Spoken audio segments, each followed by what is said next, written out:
Innallaha huwa rabbi wa rabbukum fa'buduh. Hadza siratun mustaqim. Apakah ada dalil kalau menanti sholat itu dengan duduk di masjid kita dihitung melaksanakan sholat? Iya, ada haditsnya dalam riwayat Bukhari dan Muslim bahwa apabila seorang itu dia menanti di masjid dari sebuah sholat ke sholat berikutnya, maka dia dianggap sedang sholat walaupun dia duduk menanti. Maka ini salah satu dari keutamaan di majelis ilmu. Kita duduk setelah maghrib, hadir majelis talim. Ya, sudah hadir majelis talim, ini keutamaan tersendiri. Dia menanti lagi sholat isya, ini keutamaan yang lain. Iya, maka berlipat ganda dari keutamaan yang didapatkan.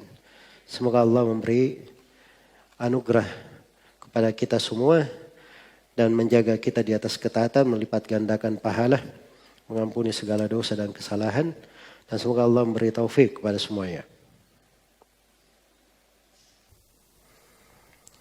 Bagaimana dengan sholat seorang yang junub? Dia tidak tahu bahwa dia dalam keadaan junub kecuali setelah sholat.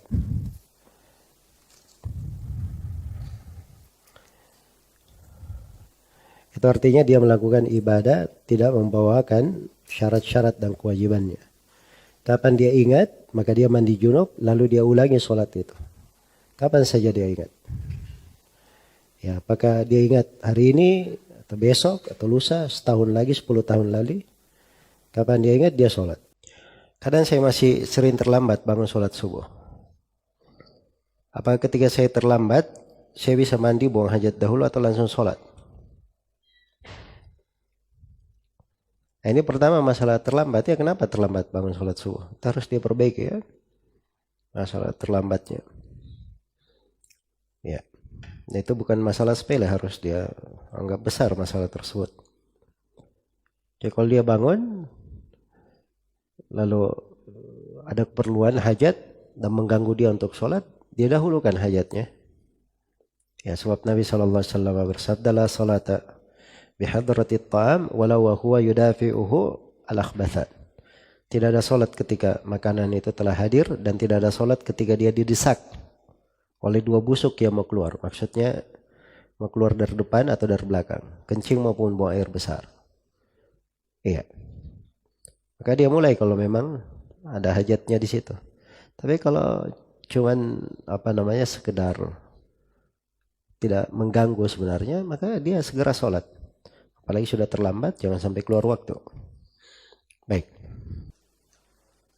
Apa syah puasa orang yang tidak sholat? Ya, kalau dia tidak sholat sama sekali, itu kan hukumnya menurut pendapat yang lebih kuat, dia tidak dikatakan muslim. Itu dikeluarkan dari keislaman. Karena dalam Al-Quran dikatakan, فَإِنْ تَابُوا وَأَقَامُوا الصَّلَاةَ وَآتَوُا الزَّكَاةَ فَإِخْوَانُكُمْ فِي الدِّينِ. Kalau mereka bertobat, sholat, mengeluarkan zakat, maka saudara kalian dalam agama. Artinya kalau dia tidak sholat, bukan saudara dalam agama. Iya.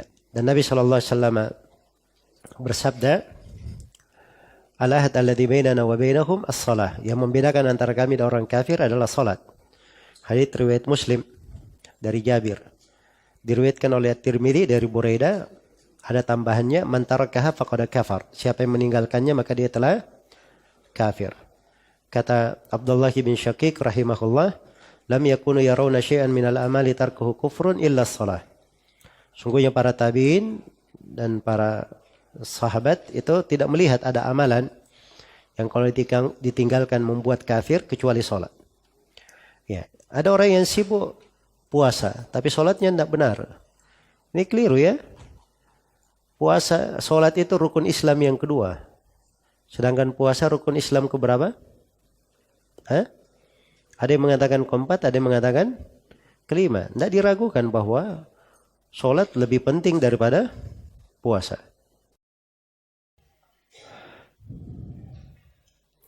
Apa syarat-syaratnya seorang itu bisa dikatakan imam masjid? Imam masjid itu tidak ada syarat tertentu.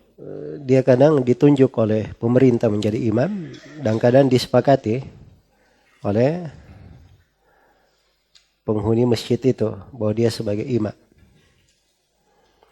Jelas ya?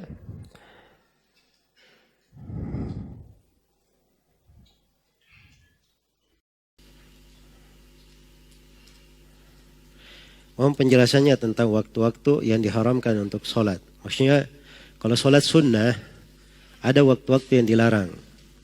Tapi sunnah yang dimaksud adalah sunnah rawatib, bukan sunnah yang memiliki sebab.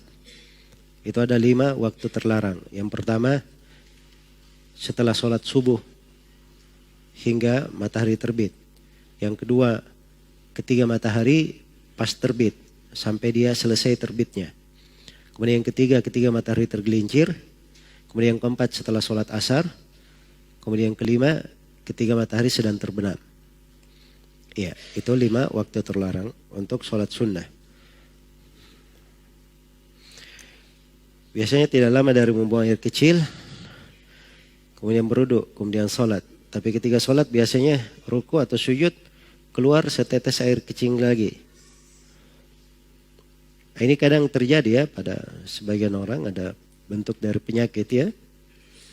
Ya, dan ini penyakit kadang dari was-was dan kadang dari dia membiasakan dirinya seperti itu.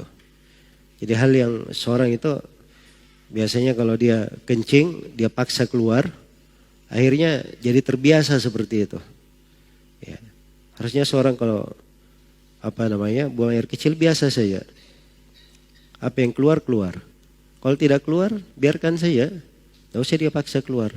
Nanti di waktu lain dia keluarkan lagi.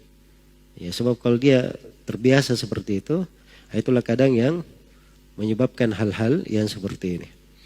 Baik. Kalau airnya terkait dengan kejadian, kalau menetes, tetes air dan dia yakin itu keluar, ya, maka itu membatalkan sholatnya. Dia harus mengulangi. Karena ini kejadiannya kadang dia sebut terjadi, atau kalau sering bermana masih bisa dia tahan, itu juga dia ulangi. Tapi kalau sesuatu tidak bisa dia tahan, memang penyakit, karena diperiksa di dokter memang ada dari itu adalah penyakit pada dirinya, maka hal yang seperti itu dimaafkan. Baik.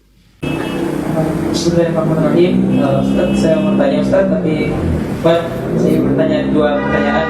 Yang pertama, bagaimana kondisi jika ada seorang pemuda yang ditunjuk menjadi imam, kemudian dalam kondisi dia masih belajar ilmu tajwid? Rasulullah SAW bersabda, ya ummul qaum aqra'uhum bi kitabillah. Yang menjadi imam suatu kaum itu adalah orang yang paling ahli di dalam membaca kitab Allah. Jadi kalau ada yang ahli di situ membaca Al-Quran, lebih bagus bacanya, dia didahulukan. Tapi kalau misalnya pertanyaannya tadi, tidak ada orang lain, saya ditunjuk sebagai imam, ya, dan saya baru belajar tajwid juga, ya, sepanjang bacaannya sudah benar, bacaannya syah, maka tidak ada masalah dia imam. Ya, adapun tajwidnya misalnya terkait dengan masalah idghamnya, gunnanya dan seterusnya, itu kan bukan kewajiban. Tapi yang penting panjang pendeknya itu benar, penyebutan hurufnya benar, itu yang penting. Sebab itu hal yang membenarkan bacaan.